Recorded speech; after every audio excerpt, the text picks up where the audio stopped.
अस्सलाम वालेकुम नाजरीन, मैं हूं जावेद बागेट और आप देख रहे हैं इदारिया न्यूज़।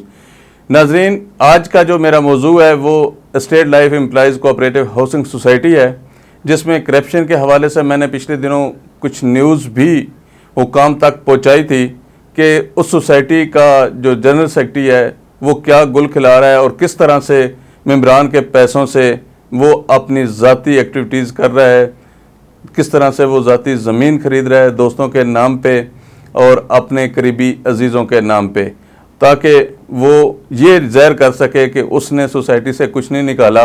लेकिन हमें इस बात का अंदाज़ा है कि state life cooperative housing society के जो मेंबरान हैं वो किस तरह से गुजारा कर रहे हैं और कितने सालों से वो इस सोसाइटी में आस लगाए बैठे हैं कि हम यहाँ पे मकान बनाएंगे और अपना घर बनाएंगे। अपने घर की आस में वो अपनी जो जमा पूंजी है वो सारी स्टेट लाइफ कोऑपरेटिव सोसाइटी में लगा चुके हैं, लेकिन उसका क्या नतीजा निकलता है, क्या नतीजा निकल रहा है, पहले आप इस खातून की गुफ्तगू सुनिएगा जो गुज़श्ता AGM में लाहौर से तशरीफ़ लाई थी। उसके बाद हम मज़ीद बात करेंगे। तकरीबन 16 साल हो गए हमने जूनियर एम्प्लॉय, तो मेरे पापा जी खुद इधर स्टेट लाइफ इंश्योरेंस कंपनी में, मतलब उनका एक बड़ा नाम था और उनकी डेथ हो गई है। मोहम्मद इफ्तिखार अली शेख अल-मरूफ बाटा का दीवाना बाबा जी के नाम से मशहूर थे, वो मेरे फादर। तो उन्हीं के, हाँ जी आमीन सुमामी, इधर हमें 16 साल हो गए लेकिन कुछ नजर नहीं आता था, हमने बहुत चक्कर लगाए। तो नाजरीन, आपने इस खातून की गुफ्तगू सुनी। इन्होंने कहा कि मुझे 16 साल हो गए हैं यहाँ पे चक्कर लगाते हुए, अभी तक यहाँ मुझे कुछ नज़र नहीं आ रहा है, लेकिन हम इस उम्मीद से हर साल गुजार देते हैं कि अगले साल या अगली कमेटी जो आएगी वो हमें हमारा प्लाट देगी और उस पर हम डेवलपमेंट कर सकेंगे। क्या सूरत हाल डेवलपमेंट की है ये, क्योंकि वहाँ पे मौके पे मौजूद थी, तो उन्होंने कहा कि 16 साल बाद भी मुझे लग रहा है कि पता नहीं कब हमें यहाँ प्लाट मिलना है। उन्होंने ये भी बताया कि वो उनके वालिद जो हैं वो स्टेट लाइफ इंश्योरेंस में काम करते थे और उनकी अब डेथ हो चुकी है। उनकी डेथ के बाद से भी आज तक हमें यही उम्मीद है कि इस सोसाइटी में हमें प्लाट दिया गया है, हमारा नाम इस सोसाइटी में है, तो हम यहाँ पे घर बनाना चाह रहे थे, लेकिन वो ख्वाब जो हमने देखा है अभी पूरा होता नज़र नहीं आ रहा। खातून का कहना था कि 16 साल बाद भी अब पता नहीं कि आप डेवलपमेंट की क्या सूरत हाल कर रहे हैं, किस तरह कर रहे हैं, लेकिन हमें इतना अरसा गुजरने के बाद अब मकान बनाने की जगह मुयस्सर होनी चाहिए। इसके अलावा बाकी जो डेवलपमेंट की चीज़ें हैं, हम पैसे भी साथ साथ जमा करवा रहे हैं, लेकिन हमें उसका उस तरह से रिज़ल्ट नहीं मिल रहा है। लेकिन इस AGM की बात मैं अगर करूँ, इस AGM में मैं भी मौजूद था, तो वहाँ पे जो तरीक़ाकार अपनाया गया AGM का, होता यह है कि AGM में अमूमन जो कमेटी होती है वो अपने काले करतूतों की मंजूरी लेती है। वो मेंबरान को हाथ खड़े करवा के बाज़ दफ़ा कहती है कि हमने ये काम करना है या आगे हमें इस काम की इजाज़त दी जाए, उसकी मंजूरी ली जाती है। और इसमें एक बड़ी टेक्निकल बात है, जो AGM का कोरम होता है वो किस तरह से पूरा किया जाता है और किस तरह से कोरम पूरा होता है कि AGM में कोरम पूरा होना बहुत ज़रूरी है। एक मेंबरान की मखसूस तादाद होती है कि वो उस AGM में मौजूद हो, तब जाके वो मंजूरी होती है। लेकिन इसका जो बाज़ MCs हैं, जिस तरह ये स्टेट लाइफ इंश्योरेंस जो कोऑपरेटिव सोसाइटी है, इसके जो इंतज़ामिया है, इसका जो सेक्रेटरी है, इन्होंने बड़ा एक तरीका ढूंढा हुआ है करप्शन का, जिसको वो अपना के, इसमें मैं अगर ये कहूँ कि कोऑपरेटिव डिपार्टमेंट शामिल होता है तो बेजा नहीं होगा, क्योंकि कोऑपरेटिव डिपार्टमेंट को सब कुछ पता होता है कि उसकी क्या पोजीशन है, उसमें क्या ज़रूरी चीज़ें हैं जो होनी होती हैं। तो इसके तरीक़ाकार ये होता है AGM मंजूर करवाने का या उसमें अपनी मर्ज़ी के जो है फैसले करवाने का या उनकी मंजूरी लेने का। वो ये होता है कि पहली दफ़ा जब AGM कॉल की जाती है तो ज़्यादातर जो मेंबरान होते हैं उनको इतला ही नहीं होती, वो उस जगह पे आ ही नहीं पाते।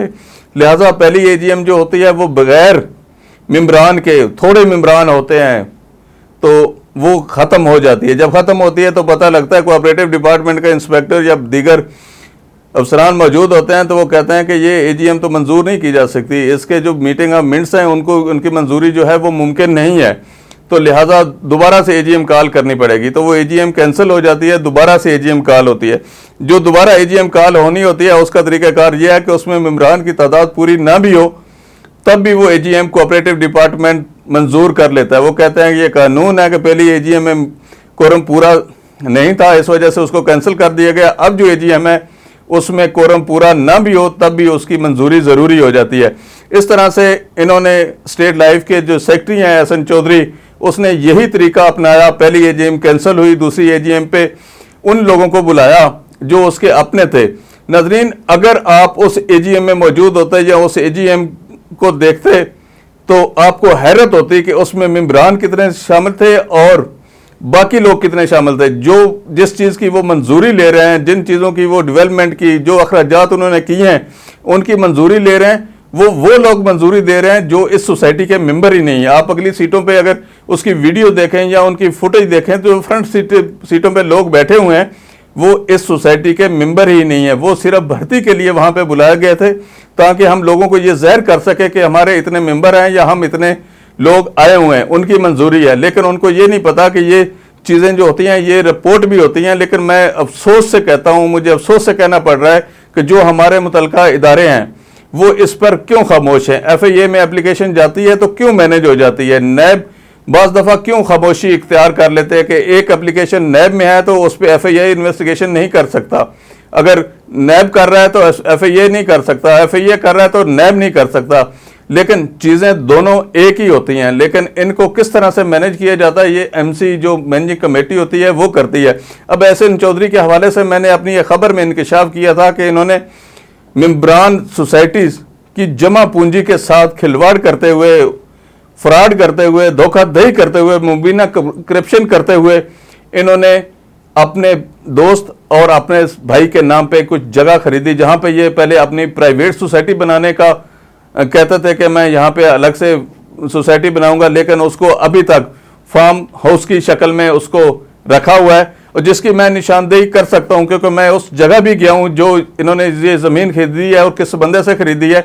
इस पर ये जो खबर मैंने ब्रेक की थी इस पर रजिस्ट्रार सोसाइटी जो डिप्टी कमिश्नर इस्लामाबाद भी हैं हमजा शौकत साहब, उन्होंने कोई एक्शन किया और उन्होंने अपने डिपार्टमेंट के जो कोऑपरेटिव डिपार्टमेंट उसकी डिप्टी रजिस्ट्रार को ये जिम्मेदारी सौंपी थी कि आप इसको मुकम्मल इंक्वायरी करें इसकी, और अगर इसमें वो मुलवस होते हैं तो उनके खिलाफ सख्त कार्रवाई का भी फैसला किया जाए।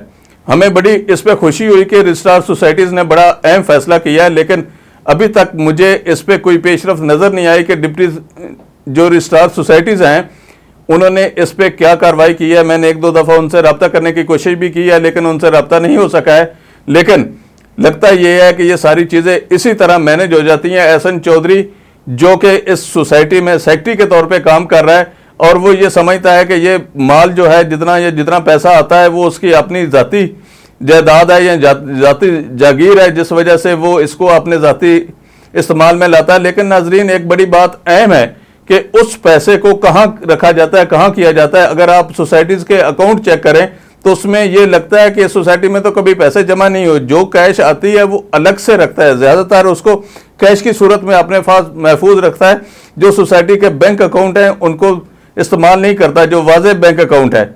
लेकिन नाजरीन हमें इस बात पे एक्शन लेने की ज़रूरत है, इस बात को हाईलाइट करने की ज़रूरत है, हमें आला हुकाम तक ये बात पहुँचाने की ज़रूरत है। तो मैंने इससे कबल भी अखबार रोज़नामा इदारिया के ज़रिए भी इस इशू को हाईलाइट किया और मैं अपने इस यूट्यूब चैनल की तवज्जो से भी आला हुकाम को ये दरख्वास्त करता हूँ कि अगर इतने सालों से जिस तरह ये खातून कह रही है कि 16 साल हो गए हैं उसको यहाँ पे आते जाते लेकिन कोई रिजल्ट सामने नहीं आ रहा, इस तरह कई और लोग हैं, बेशुमार लोग हैं, सैकड़ों हज़ारों लोग हैं जो इसके मेंबर हैं लेकिन उनको कुछ हासिल नहीं हो रहा।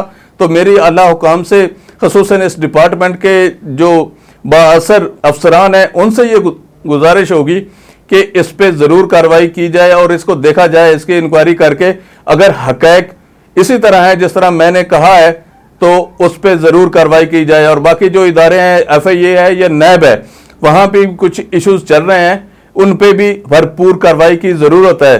नाज़रीन मैं एक छोटी सी और बात करूँगा। सुप्रीम कोर्ट ऑफ पाकिस्तान की तरफ से ये ऑर्डर किया गया था फोरेंसिक ऑर्डर का, FIA उसमें फोरेंसिक ऑडिट कर रही थी लेकिन किन किन सोसाइटी का हुआ, किस तरह हुआ, ये चीज़ें अभी बाकी हैं और इस सोसाइटी का फोरेंसिक ऑडिट कहाँ तक पहुंच मैं ज़रूर आपके सामने रखूंगा। तब तक के लिए इजाज़त दीजिएगा। इदारिया न्यूज़ को अगर आपने सब्सक्राइब नहीं किया तो उसको सब्सक्राइब कर लीजिएगा ताकि हमारी ताज़ा तरीन वीडियो आप तक पहुँचती रहे। बहुत शुक्रिया।